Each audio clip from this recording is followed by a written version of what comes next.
நிறைய ஸ்பெகுலேஷன்ஸ் இருக்கு. அப்போ அவர் கடந்த பிப்ரவரியில கட்சி ஆரம்பிச்சார், முதல் மாநாடு நடந்தது.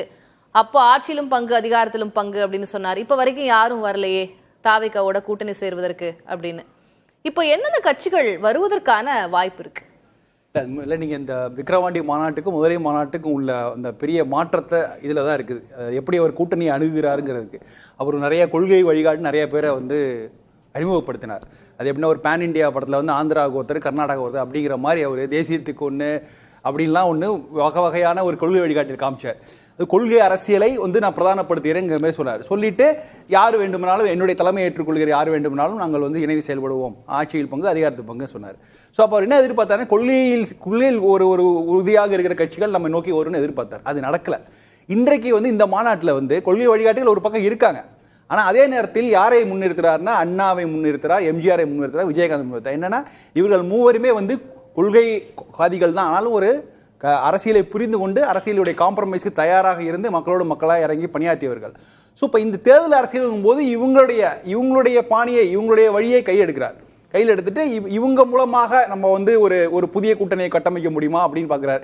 என்ன வார்த்தைகள் சொன்னாலும் இது ஒரு மக்கள் நல கூட்டணி 2.0ங்கிற அந்த இடத்தை நோக்கி தான் போகும். இப்போ நீங்க சொன்னது அண்ணா எம்ஜிஆர் அவங்க முன்னாடி கட் அவுட்லயே பெருசா வச்சிருந்தாங்க. விஜயோடு அண்ணா இவர் நிக்கிற மாதிரி, எம்ஜிஆர் இருக்கிற மாதிரி. விஜயகாந்த் வந்து எம்ஜிஆர் போன்றவர் என்னுடைய அண்ணன், அவரோட நெருங்கி பழகுவதற்கான வாய்ப்பு எனக்கு கிடைச்சதுன்னு சொல்றாரு. அப்போ நம்ம வந்து அதிமுக தொண்டர்கள் யோசிச்சு வாக்களிக்கணும்னு வேற சொல்றாரு. அந்த கட்சி இப்போ வந்து எப்படி எந்த நிலைமையில இருக்கு அப்படின்னு வேற விமர்சனம் பண்றாரு. அப்போ அதிமுக தொண்டர்களுக்கு ஒரு பக்கம், விஜயகாந்தனுடைய தேமுதிக கட்சிய கூட்டணிக்கு அவர் இணைப்பதற்கான வாய்ப்பு இருக்கா, இல்ல அவங்க வருவாங்களா? ஆக்சுவலாக நீங்கள் பார்த்தீங்கன்னா, தேமுதிக பொறுத்த வரைக்கும் அவங்க வந்து அதிமுகவுடன் பேச்சுவார்த்தையில் இருக்காங்க, திமுகவிடம் பேச்சுவார்த்தையில் இருக்காங்க, விஜய் கட்சியிடம் பேச்சுவார்த்தையில் இருக்கணும். அதுதான் அவங்க விஜயன் தம்பி தான் அப்படின்னு சொல்லிட்டாங்க. ஒரு பாசிட்டிவான விஷயம் தான் தொடர்ந்து சொல்லிட்டு வந்திருக்காங்க. ஆனால் அது வெளிப்படையாக அவங்க போய் நேரடியாக அவரை பார்த்து ஒரு பேச்சுவார்த்தை, ஒரு அதிகாரப்பூர்வமாக இது மாதிரி செய்திகள் இல்லை. இங்கே போய் பார்த்தாங்க, திமுக சரி அதிமுக அவங்கள பார்த்ததெல்லாம் செய்திகள் வந்தது. ஆனால் இவங்க தாவேகாவுடன் கூட்டணிங்கிற பற்றின விஷயங்கள் பற்றி வரும்போது அது ஒன்றும் நமக்கு ஒன்றும் வெளிப்படையாக தெரியல. ஆக்சுவலாக வந்து நீங்கள் வந்து இவங்க வந்து என்னுடைய தம்பி விஜயகாந்தோடைய தம்பி தான் சொன்னால் கூட அவர் வார்த்தை சொல்றாரு, இந்த மாதிரி அரசியலில் ரிட்டையர்ட் ஆனதுக்கு அப்புறம் நான் கட்சி ஆரம்பிக்கலாம் சொல்றாரு. அது வந்து ஒரு விதத்தில் விஜயகாந்த் ரசிகரை காயப்படுத்தும். ஏன்னா விஜயகாந்த் கடைசி அவர் அரசியலுக்கு வருவதற்கு முன்னாடி கடைசி பல படங்கள் சரியா போகல. ஆமா, அது கிட்டத்தட்ட ரிட்டையர்ட் ஆன ஸ்டேஜில் தான். அவர் ரமணாக்கு அப்புறம் பெரிய அளவில் படங்கள் போல கஜேந்திரா வந்து பாமகவால் பெரிய அளவு தோல்வி. ஸோ அவருடைய சினிமா வாழ்க்கையில் ஒரு முடிவான எந்தெந்த கட்சிகள் தாவேகாவோட கூட்டணி அமைப்பதற்கான வாய்ப்பு எனக்கு நீங்க அதுல கட்சிகள் நீங்க லிஸ்ட் பண்ணீங்கன்னா நல்லா இருக்கும். தேமுதிக வருவதற்கான வாய்ப்புகள் இருக்கு. ஒருவேளை அவங்களுக்கு பேரம் திமுகவிடம் அதிமுகவிடம் அவங்களுக்கு நினைத்த எதிர்பார்த்த இடங்கள் கிடைக்கலன்னா தேமுதிக வருவதற்கு வாய்ப்பு இருக்குது. அடுத்ததாக காங்கிரஸ் கட்சி வந்து நீங்க பாத்தீங்கன்னா இன்னைக்கு எல்லா கட்சிகளுமே மதுரை மாநாட்டை பத்தி பேசும்போது காங்கிரஸ் கட்சி ஒன்றும் பெரிய அளவில் ஒன்றும் அதை பத்தி கருத்து சொல்லவே இல்லை. அது ஒரு விஷயம். ரெண்டாவது, குடியரசு துணைத் தலைவராக சீபார் அவர்களை அறிவித்த பிறகு இந்தியா கூட்டணி சார்பாக தமிழ்நாட்டிலிருந்து ஒருத்தரை வேட்பாளராக அறிவிக்க வேண்டும் என்கிற ஒரு கோரிக்கை வந்து திமுக கூட்டணி கட்சியிலிருந்து இருந்தது.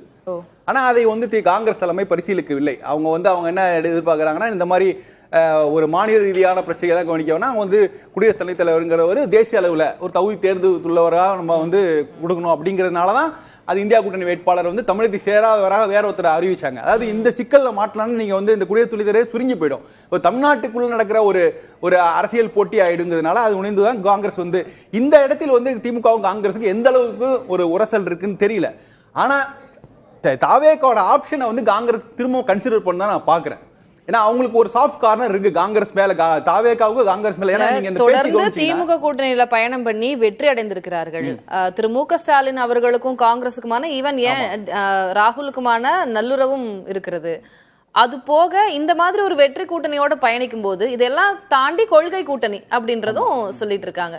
இதெல்லாம் விட்டுட்டா தமிழக வெற்றி கழகத்துக்கு அடைக்கலம் தர போறாங்க, இல்ல அங்க போறாங்க? இருபெரும் தேசிய கட்சிகள் பாஜகவும் காங்கிரஸுக்கு 2026 தேர்தலுங்கிறது ஒரு பெரிய விஷயமே இல்லை. அவங்களை பொறுத்தவரையும் முடிந்த அளவு இதுவரையும் கிடைத்த இடங்களை விட கூடுதலான இடங்கள், தங்களுடைய இருப்பை தக்க வைத்துக் கொள்வதற்கான என்னென்ன இடங்கள் கிடைக்குமோ அது கிடைத்தால் போதுங்கிற மனநிலை தான் ரெண்டு பேருமே இருக்காங்க.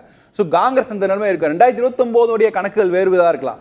2026 ஒருவேளை திமுகவோட ஒரு பெட்டரான இடத்துல அவங்க திரும்பவும் 63 இருக்கிறது வாய்ப்பு இல்லை. காங்கிரஸ் ஒரு 23 இருக்கிறதுக்கு தான் வாய்ப்பு இருக்குது. ஸோ 23 கூடுதலாக இடங்கள் கொடுத்தால் பரிசீலிக்க வாய்ப்பு எல்லாம் இருக்கு. ஒரு ஆப்ஷன் இருக்கு. நான் என்ன கேட்கிறேன்னா திரு ராம்கி, எனக்கு நான் புரிஞ்சுக்கிறதுக்காக கேட்கிறேன்.